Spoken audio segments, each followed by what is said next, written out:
Hi boys and girls. This video focuses on perimeter of a rectangle and problem solving with perimeter of rectangles. We're going to take a look at a variety of problems today, and we're going to draw pictures and use our formula to help us work through to solve them. As you can see here, I've got two examples of two rectangles. I've got one that's kind of more horizontal, one that is more vertical. As you can see, I've labeled both with the length and the width. Now, a common misconception that people make is sometimes when they see a rectangle, they want to put that length on the longest part of your rectangle, but that is not necessarily the case. Your width can be longer than your length.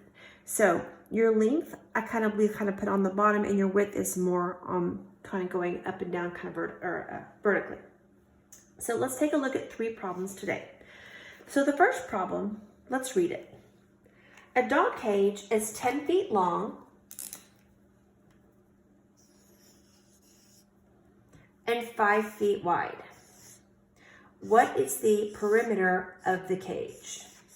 So I have two measures in here. Unlike our squares where we might have just had one measure, I have two and they're different numbers. That tells me automatically we have a rectangle. So again, I'm going to start all problems by drawing a picture. I have to have a visual. I think it helps when you put your numbers in their places. So I'd like for you to get in the habit of drawing a picture whenever you see a problem. Let's go ahead and label our parts. So 10 feet long, and I'm going to include my label, and 5 feet wide, and I'm going to include that label. And when I say label, I mean that unit of measure.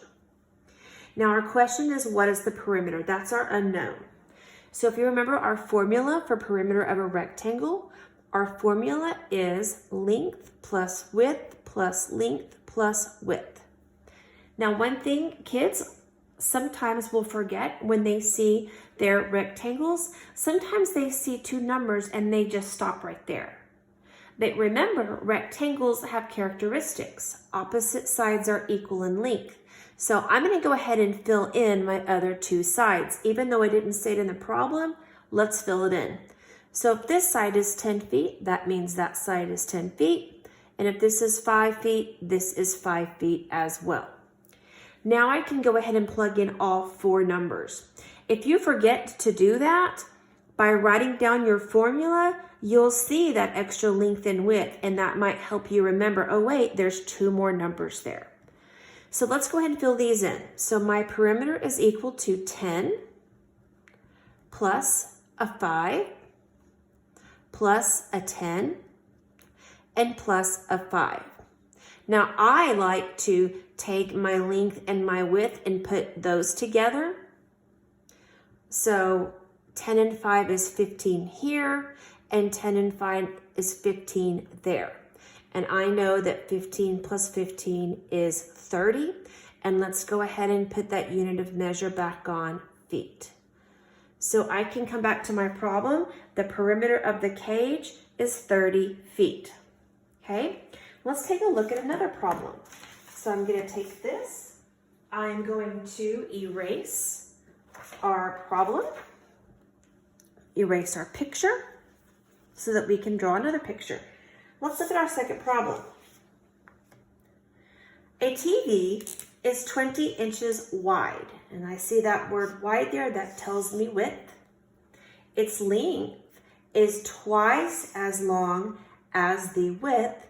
What is the perimeter? So here we have an example where our perimeter is unknown. Now I have one number here, and I know when working with perimeter of a rectangle, I should have two numbers. I should have my length and my width. But it gives me some clues. So let's draw a picture to solve it. So I'm going to start out by drawing a rectangle. Now it says here it's 20 inches wide. So I'm going to put my 20 inches along my width. And if you would like, you can go ahead and do that on the opposite side as well. Now let's take a look at the length. That is an unknown for us. It doesn't give me another number, but it gives me a clue. Its length is twice as long as the width. Twice as long, twice as long. Well, I know twice as long means times 2. So if my width is 20, What is twice as long as 20? What is 20 times 2? That's right, it's 40 inches. And I'm going to go ahead and fill that in on opposite sides. Now it's just a matter of taking my perimeter, length plus width formula, and plugging in the numbers. So my length is 40, my width is 20, but there's another set of numbers there. I have another length and I have another width. Now, I like to take a length and a width and add those together. So 40 plus 20 is 60, and another 40 and 20 is another 60. And I know when I add 60 plus 60, well, 6 plus 6 is 12, so that's 120. And put your unit of measure back on inches. So when I go to my problem, what is the perimeter of the TV? The perimeter is 120 inches. Now we're going to take a look at one more problem. And before we do this problem, we're going to look at some vocabulary. So sometimes when problem solving with rectangles, you're going to see the word dimensions. Dimensions are characteristics of polygons, 2D shapes, but dimensions are also characteristics of 3D shapes. Now in 4th grade, we just look at two-dimensional shapes, 2D shapes. So our dimensions of a rectangle are just what we've been looking at, length and width. Now, rectangles are 2D shapes, so there's only 2 dimensions. There is a 3rd dimension, and it is height, but that gets us into 3D shapes and finding volume. We're just going to focus on 2 dimension. So sometimes in a word problem, you might not see the word length and width. You might just see the word dimension. Let's look at one and see what that looks like.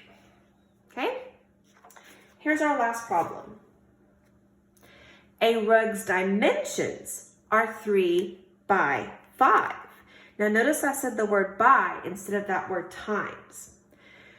It works either way. A rug's dimensions are 3 by 5. What is the perimeter? Well, let's solve it. I can't figure that out until I draw a picture. Now from the looks of my problem, it looks like I just have to multiply that, right? Is that how we find perimeter? Let's see. Let's start by drawing a picture. So I'm going to draw a rectangle, just a basic rectangle, nothing specific. Now, we have a 3 and we have a 5, okay? So a rug's dimensions are 3 by 5. So I'm going to take my 3 and I'm going to put it on my smaller side, okay? And I noticed that it doesn't give me a unit of measure. We can make one up. Let's just say feet. And then I'm going to put my 5, since it's a bigger number, I'm going to put it up here on my width. Now, those are the dimensions. But remember, for perimeter, we don't multiply. We add up our length and our width. So I'm going to go ahead and plug in my opposite sides. And then I'm going to use my formula to solve. So let's solve it. So the formula for perimeter of a rectangle is length plus width plus length plus width. Just going to plug in my numbers now. My length was 3, my width was 5. My length was 3, my width was 5. I like to add up a length and a width. 3 plus 5 is 8. 3 plus 5 is 8. 8 plus 8, 16. And then we gave it the dimension or the unit of measure for feet. So that is how I find the perimeter of a dimension when it doesn't give me length and width. It just gave me some numbers. But I went ahead and plugged those in and then continued on with all 4 of my sides. I hope that helps you with finding perimeter of rectangles. Just remember, when you're attacking any word problem, start by drawing a picture first. Don't forget, when you write in the value for one side, opposite sides are equal in length. So plug in those numbers as well. As you begin finding your perimeter, begin by writing your formula for perimeter, length plus width plus length plus width, and then it's just simply a matter of plugging in those numbers for those parts. All right, I hope hope you enjoyed this video. Thank you very much for watching.